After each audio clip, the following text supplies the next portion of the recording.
Hello everyone, today I want to talk about something I know a lot about, making mistakes with money. For a long time, I thought I could get rich quick. I mean, who doesn't want that, right? I was in my early 20s, full of energy, and absolutely convinced I was smarter than the market. I chased every hot stock, listened to every whisper, and jumped on every trend. It was thrilling, like a non-stop casino until it wasn't. My journey started innocently enough. I saw others making money, or at least talking about it, and I wanted in. My family isn't wealthy, so I didn't have a safety net. Every dollar I saved, every extra shift I worked went straight into my brokerage account. I started with small wins, which only fueled my belief that I was a financial genius. I truly thought I had discovered some secret, some hidden path to wealth that everyone else was missing. Then came the bigger bets. I put a huge chunk of my money into things I barely understood just because some online guru or a friend of a friend said it was a sure thing. I remember one time I put a huge chunk of my money into a speculative stock. It shot up, and I was ecstatic, already planning how I would spend my newfound millions. I ignored all the warning signs, the rapid swings, the lack of fundamental value. I just saw the green numbers and thought I was invincible. That stock, like many others, crashed, not slowly but dramatically. I watched my account balance plummet, feeling a cold dread spread through me. It was like a punch to the gut over and over again. I couldn't sleep, I couldn't focus. All I could think about was the money I had lost, the future I had gambled away. It wasn't just the money, it was the dreams, the security,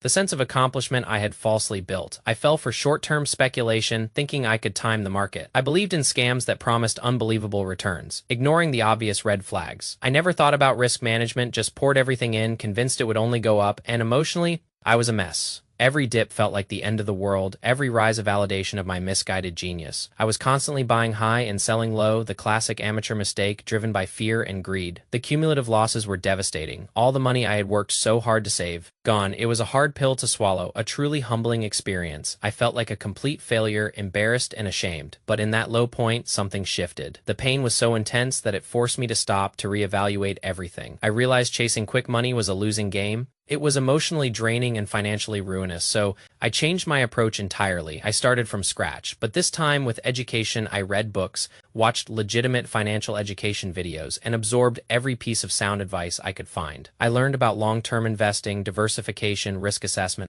and the importance of a solid financial plan. I learned that slow and steady truly wins the race, and that patience is a virtue in investing. I gave up the idea of getting rich overnight. Instead, I focused on building wealth gradually through consistent saving and smart, low-risk investments. I learned to control my emotions, to not panic during market downturns, and to celebrate small, consistent gains. It was a complete mindset shift from a gambler to a prudent planner. Now, I don't do aggressive investments. I look at financial decisions rationally, not emotionally. My mission is to share these tough lessons, these hard-won truths with other young people. I want to show you the mistakes I made so you don't have to repeat them. This isn't about being a financial guru. It is about being a cautionary tale, a guide to avoiding the common traps that ensnare so many. My story is one of falling down and getting back up, stronger and wiser. I want to emphasize simple, solid financial principles that lead to lasting security. My goal is to empower you to make informed choices, to protect your hard-earned money, and to build a stable financial future. Let's learn from my experiences and pave a smoother path for your own financial journey. One of the biggest mistakes I made was thinking I could predict the future. Every investment I made based on a hunch or a tip ended in disaster. I thought I was smart enough to see patterns others missed, but really, I was just gambling. I learned that no one can consistently predict market movements, and anyone who claims they can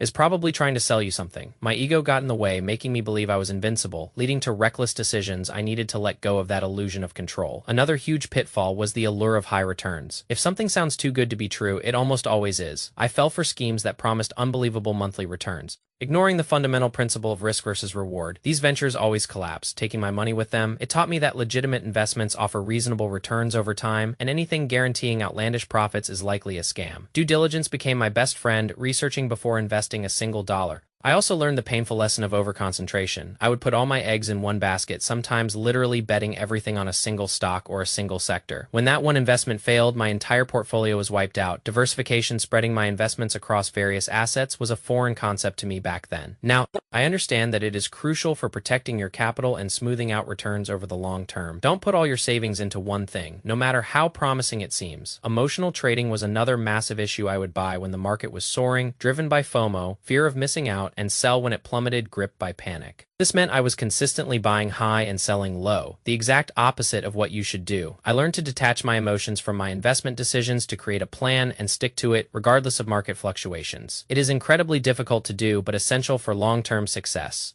My initial understanding of risk was practically non-existent. I thought risk was something only for big institutions, not for individual investors like me. I invested in volatile assets without understanding their inherent dangers. This led to heavy losses that could have been avoided with a basic understanding of risk assessment. Now, I always analyze the potential downsides before committing any capital, and I only invest in things I truly understand. If I don't grasp how an investment works, I stay away. I was also susceptible to herd mentality when everyone around me was piling into a certain investment. I felt compelled to join in, fearing I would be left behind. This often meant buying at the peak. Just before a crash, I learned that independent thinking is vital in investing. Do your own research, make your own decisions, and don't blindly follow the crowd. What works for others might not work for you, and often the crowd is wrong. Ignoring basic financial planning was another major error. I had no budget, no emergency fund, and no clear financial goals. My investing was haphazard, without a strategic foundation. Now, I understand that investing is just one part of a larger financial picture. You need a budget to manage your income and expenses, an emergency fund to cover unexpected costs, and clear goals to guide your investment strategy. Without these, investing becomes aimless and dangerous. I completely neglected the power of compound interest, believing that only quick, large gains mattered. I pulled money out of investments too soon, missing out on the exponential growth that comes with time. I now appreciate that consistent, long-term contributions, even small ones, combined with compound interest, can build significant wealth over decades. Patience and consistency are far more powerful than chasing short-term spikes. I also had a poor relationship with money itself. I saw it as a tool for immediate gratification or a ticket to instant wealth,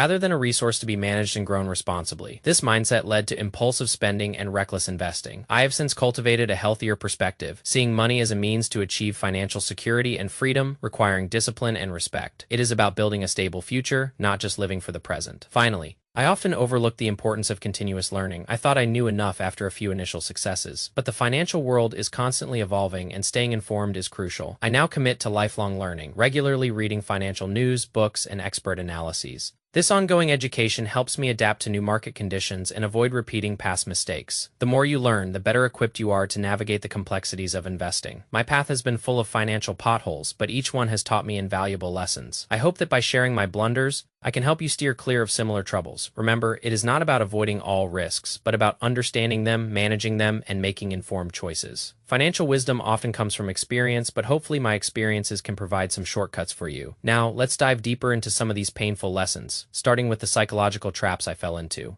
One of the most insidious was confirmation bias. I would only seek out information that supported my existing beliefs about an investment, ignoring anything that contradicted it. If I thought a stock was going to soar, I would find articles and opinions that agreed with me, solidifying my conviction even if the underlying fundamentals were weak. This created an echo chamber in my mind, making it impossible to see the bigger, more objective picture. I learned the hard way that you need to actively seek out dissenting opinions and critically evaluate all information, not just what makes you feel good. Another trap was the sunk cost fallacy. I would hold on to losing investments for far too long, pouring more money into them, because I had already invested so much. I couldn't bear the thought of admitting defeat and cutting my losses. It was a vicious cycle where a small loss would turn into a massive one, all because of my inability to let go. I eventually understood that past investments are irrelevant to future potential. If an investment is no longer sound, it is better to sell it, accept the loss, and reallocate that capital to something more promising. Your past mistakes don't need to dictate your future. Then there was the anchoring bias. I would get fixated on the purchase price of an asset, believing it had to return to that level before I sold it. If a stock I bought at $10 dropped to $5, I would hold on to it, waiting for it to reach $10 again, even if its prospects had diminished significantly. This prevented me from making rational decisions based on current market conditions. I learned to evaluate investments based on their present value and future potential, not on what I originally paid for them. The market does not care what you paid. I also struggled with overconfidence. After a few successful trades, I started to believe I was an investment genius, leading me to take on excessive risk. I thought I had cracked the code, that I could consistently beat the market. This hubris often preceded my biggest losses. The market has a humbling way of reminding you of its power. I learned that humility is a crucial trait for any investor. The market is unpredictable, and even the most seasoned professionals make mistakes. A healthy dose of skepticism and self-awareness is far more valuable than overconfidence. The allure of quick profits also led me to ignore transaction costs and taxes.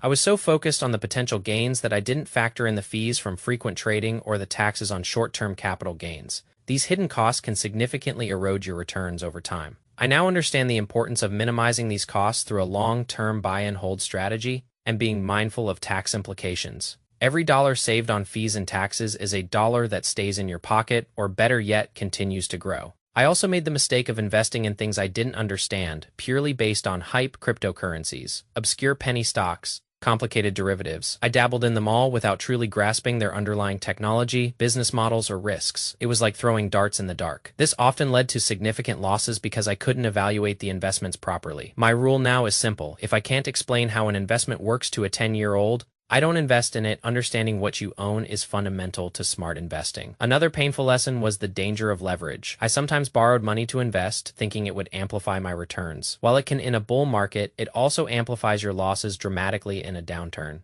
I experienced firsthand how quickly leverage can wipe out your capital and leave you in debt. I now avoid using borrowed money for investments entirely. Investing with money you can't afford to lose is a recipe for disaster. Stick to investing only what you can comfortably spare. My early investment journey was also plagued by a lack of patience. I wanted instant results. If an investment didn't show significant gains within a few weeks or months, I would sell it and move on, constantly chasing the next hot thing. This meant I often missed out on the long-term growth of solid companies. I have since learned that true wealth is built over years, even decades. Time in the market beats timing the market. Let your investments compound and grow. I also failed to adequately monitor my investments. Once I bought something, I would often forget about it until it was too late. I didn't regularly review my portfolio, assess changes in company fundamentals, or rebalance as needed. This passive neglect often led to further losses. Now, I have a disciplined approach to reviewing my portfolio, making adjustments when necessary, and staying informed about the performance of my assets. Regular checkups are essential, just like with your health. Finally, I often compared my investment performance to others, especially those seemingly making quick fortunes. This unhealthy comparison led to feelings of inadequacy and prompted me to take on more risk than I should have. I realized that everyone's financial situation and risk tolerance are different. What works for one person might be disastrous for another. I now focus on my own financial goals and progress running my own race without getting distracted by what others are doing. Your financial journey is personal. These are just some of the many hard lessons I learned through my investment failures. Each one was painful, but each one contributed to the financial wisdom I have today. My hope is that by sharing these experiences, you can gain insight without having to endure the same financial pain. Remember, investing is a marathon, not a sprint. And learning from mistakes, especially others' mistakes, is a critical part of the journey. Take it slow, educate yourself, and be patient. Your future self will thank you.